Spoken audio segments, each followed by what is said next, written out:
Bonjour, je vous propose aujourd'hui un exercice sur les complexes, exercice tombé au concours Avance de 2016. 5 propositions, vrai ou faux, à vous de jouer. Alors le texte, on a donc un complexe Z qui est racine de 3 moins I. Et on vous donne Z' qui est ce complexe Z fois 1 plus I.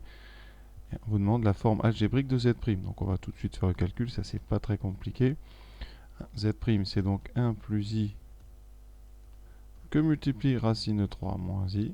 Vous développez double distributivité, donc racine de 3 moins I, et ensuite on s'occupe du I, plus I racine de 3, plus I fois moins I carré. Ce qui nous donne donc racine de 3 moins I, plus I racine de 3, ici donc plus 1, puisqu'I carré vaut moins 1.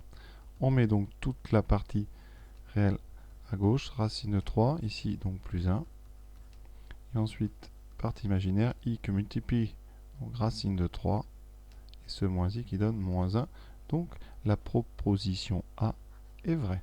Alors maintenant, deuxième chose, on vous demande de mettre Z sous forme exponentielle.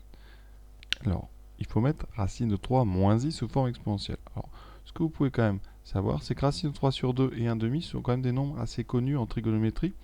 Donc on va tout de suite, eh bien c'est ça, factoriser par 2, ce qui donne racine de 3 sur 2 moins I sur 2. Et là, on est déjà sur un complexe connu. C'est-à-dire que vous allez chercher un cosinus égal à racine de 3 sur 2 et un sinus égal à moins 1 demi. Et ça, on sait que ça existe. Donc vous faites rapidement un petit cercle. Vous êtes donc sur du racine de 3 sur 2, donc assez à droite. Et ici en moins 1 demi. Donc vous êtes ici en moins 1 demi. Voilà. Vous êtes donc dans la famille des pi sur 6, mais en bas à droite, vous êtes donc sur du moins pi sur 6. Donc ici, θ, c'est moins pi sur 6 modulo de pi, évidemment, sur 6. Voilà. Ça veut dire que, eh bien, Z, vous voyez, c'est bien égal à 2 fois E de moins I, pi sur 6. Donc ici, on vous propose 5 pi sur 6. Alors ça ne va pas parce que 5 pi sur 6, c'est à gauche. En haut, c'est donc celui qui aurait un cosinus négatif, à moins devant le racine de 3 et un plus 1 devant le sinus. Alors, ceux qui n'avaient pas réussi à calculer le module, là, vous voyez, j'ai fait une petite factorisation par 2. Évidemment, si vous n'avez pas trouvé cette factorisation directement, vous calculez le module de Z, qui sera donc racine carrée du carré des 2, donc de racine de 3, ce qui fait 3 plus 1, donc racine de 4, ce qui nous vaut 2. Voilà. Donc, proposition B, fausse. La question C, donc, vous demande le module de Z', c'est donc le module de 1 plus I fois Z.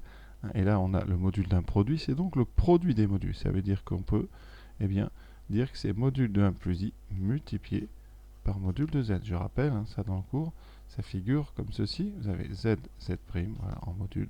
C'est égal au module de Z fois le module de Z'. Alors, le module de 1 plus I. Alors ça, c'est facile. Vous pouvez le faire le calcul rapidement. C'est donc, ici, module de 1 plus I. C'est donc racine carrée partie réelle 1 plus partie imaginaire au carré. Donc 1 au carré plus 1 au carré, ça donne racine de 2. Donc là, racine de 2 fois module de Z. Donc c'est immédiat. La proposition, eh bien, elle est vraie. Alors la D est un petit peu plus longue. Il faut penser à faire tout sous forme exponentielle. Donc je rappelle, Z', c'est 1 plus I multiplié par Z. Et on a déjà démontré que Z, c'était donc 2 fois E de moins I pi sur 6. Donc là, on a 1 plus I que je multiplie 2 fois E de moins I pi sur 6. Alors on va aussi mettre 1 plus I sous forme exponentielle. Alors 1 plus I, on vient de calculer le module tout à l'heure. Son module, c'est racine de 2. Donc 1 plus I, on va le factoriser par racine de 2. Ça donne donc 1 sur racine de 2 plus I sur racine de 2. Alors maintenant, eh bien, on cherche un angle dont le cosinus est 1 sur racine de 2 et dont le sinus est 1 sur racine de 2. Et ça, on connaît. Alors 1 sur racine de 2, vous pouvez le mettre sous une autre forme.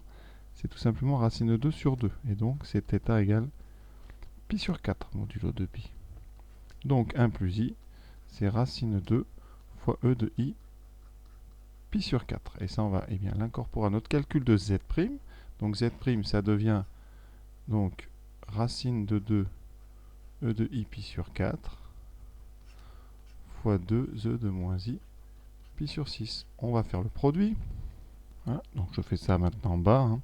Ça donne donc, au niveau des coefficients, 2 fois racine de 2, E2. Donc vous avez un produit de 2 exponentielles. Donc on va ajouter ici les arguments. Vous aurez donc 2 i de pi sur 4 plus moins pi sur 6. Donc ça fait pi sur 4 moins pi sur 6. Et on va mettre donc au même dénominateur. Ça fait donc 2 racine de 2 e de i. Alors pi sur 4 moins pi sur 6. On met ça sur 12. Donc vous avez 3 pi sur 12 moins 2 pi sur 12. Ça fait donc eh bien, 2 racine de 2 e de i pi sur 12. Et si on met sous forme trigonométrique, ça donnera donc cosinus pi sur 12 plus i sinus pi sur 12. Et donc, vous regardez, la proposition était elle aussi vraie. En proposition E, on a besoin du cosinus pi sur 12, donc on va le chercher. Il est dans la partie réelle de z', donc on va regarder la partie réelle de z'. Alors, d'après la question A, ici, la partie réelle, c'est racine de 3 plus 1. Ici, c'est question A. Et maintenant, on va regarder la question D. La question D, si on développe, vous voyez, la partie réelle de z', c'est 2 fois racine de 2 fois cosinus pi sur 12. Ça vient de la question D. Et bien, si on identifie ces deux choses-là, ça nous donne donc 2 racine de 2 fois cosinus pi sur 12, qui est égal à racine de 3 plus 1. Donc, cosinus pi sur 12 est égal à racine de 3 plus 1 sur 2 racines de 2. Et donc, vous voyez, la proposition est vraie. Voilà pour cet exercice intéressant. À bientôt.